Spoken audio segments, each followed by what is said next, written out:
जैसा कि हमें बताया गया है कि समय की बहुत सीमाएं अपनी है, तो हमें एक निश्चित समय अवधि में ये सत्र समाप्त करना है।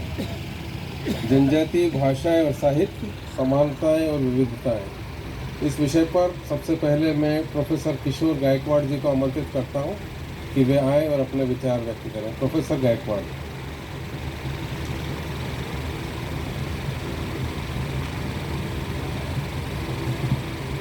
प्रणाम। मंचासीन महानुभाव और श्रोतागण में उपस्थित मेरे गुरुजन साथी, मेरी हिंदी इतनी अच्छी नहीं है तो मैं बीच में अंग्रेज़ी का प्रयोग करूँगा। मैं मेरी बात एक 10-12 मिनट में रखना चाहता हूँ। कुछ इश्यूज़ हैं, कुछ मुद्दे हैं, वो मैं उठाऊँगा। जैसे कि हमारे ये इस सत्र का जो शीर्षक है वो है कि सिमिलैरिटीज़ एंड डिफरेंसेस, जो जनजातीय लिटरेचर है, डायलेक्ट्स है मेनली, उसके बोली भाषा है जो हम कहते हैं, उसके माध्यम से जो जो समस्याएं हैं, जो जो इश्यूज़ हैं, उसकी तरफ मैं आपका ध्यान आकर्षित करना चाहूँगा। एक्चुअली जिस तरह से साहित्य को पढ़ाया या समझना जाने लगा, तब से बहुत सारे सैद्धांतिक थ्योरेटिकल आयाम से उसकी तरफ देखा गया। और अब तक एक बात तो निश्चित है, that is literature is a cultural agency. सांस्कृतिक एक पूरा परिवेश जिसे हम कहते हैं हैबिटस, वो साकार करने के लिए एक बड़ा माध्यम जिसे हम कहते हैं वो लिटरेचर है। क्योंकि जो वो लिटरेचर लिखता है, जो कहानियाँ लिखता है, कविताएं लिखता है, उसका पूरा अनुभव विश्व उसमें प्रतीत होता है। तो it is a reflection of his or her world and gamut of experiences. बात अभी 30-40 साल में जिस तरह से अलग अलग धाराएं, अलग अलग प्रवाह जो उभर कर ऊपर आए हैं, वहाँ देखा जाए तो आदिवासी साहित्य, जनजातीय साहित्य, दलित साहित्य, स्त्रीवादी साहित्य, सो कॉल्ड तथाकथित मुख्य प्रवाही साहित्य, ऐसे बहुत सारे हमारे सामने ये साहित्य की अलग अलग कंपार्टमेंट्स ये दिखाई देते हैं। तो मैं एक कोट करना चाहता हूँ, उद्धृत करना चाहता हूँ, एक जो शिमला में 1996 को अनंत मूर्ति जी ने कहा था, ही सेड कि I don't like the word dialect.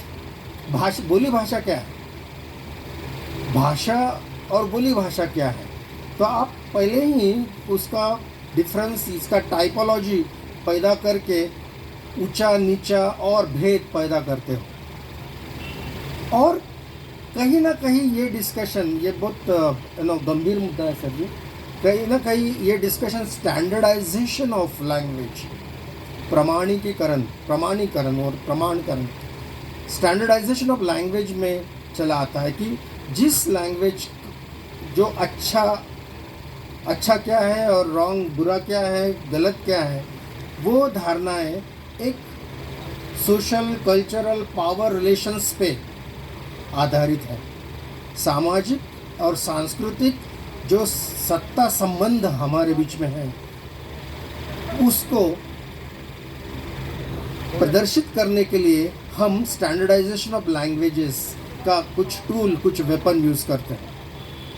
क्योंकि देखिए, मैं एक शिक्षक हूँ, पिछले 29 साल से मैं सिखाता हूँ। हमारे क्लास में एमए हिस्ट्री एथनोग्राफी क्लास में अगर कोई गांव से बच्चा आता है, कोई शहर में पढ़ा हुआ बच्चा है, तो किसकी अंग्रेज़ी अच्छी है, किसकी हिंदी अच्छी है, कोई कौन से लहजे से कहता है, हंसी की बात हो जाती है।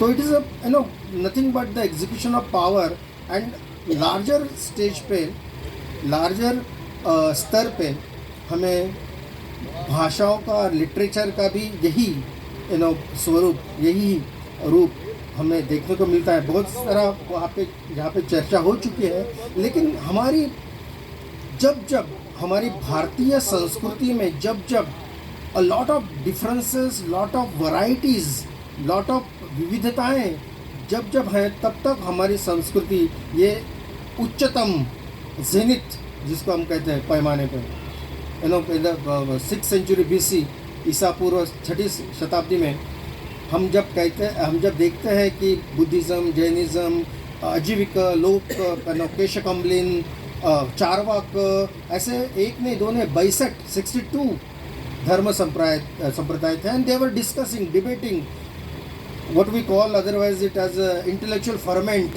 they were having। तब हमारी संस्कृति उच्चतम पायदान था। हमारी भक्ति मूवमेंट कहते हैं उसको। हमारे भुजंग मेश्राम साहब ने उलगुलान नाम का आपको पता होगा, उसको मूवमेंट कहते हैं, भक्ति मूवमेंट।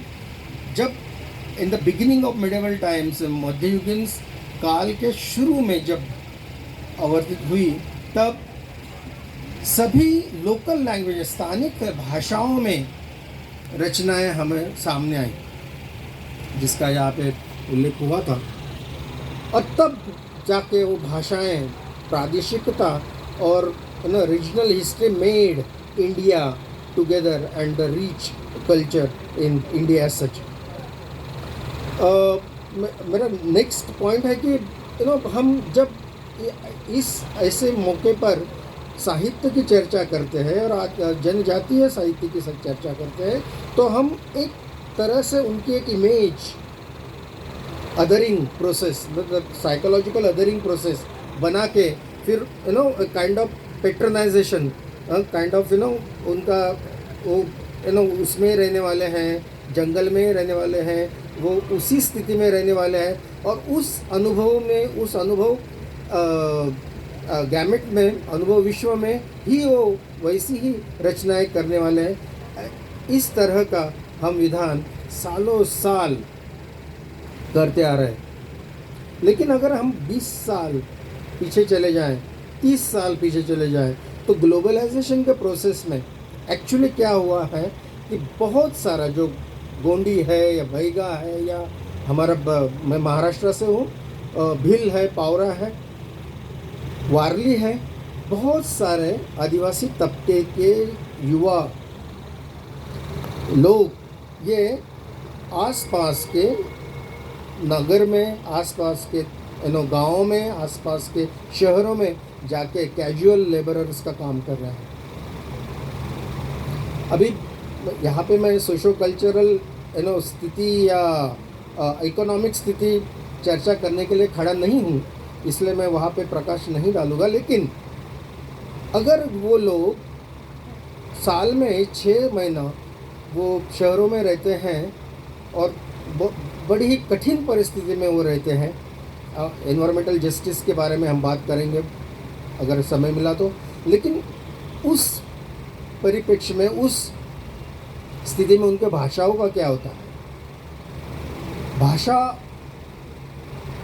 जो भाषा उनकी घर की होती है उसमें तो बात नहीं कर सकते। फिर वो डिफरेंट सिचुएशन में, कंडीशन में उनका भाषाओं का लोप हमें दिखाई देता है।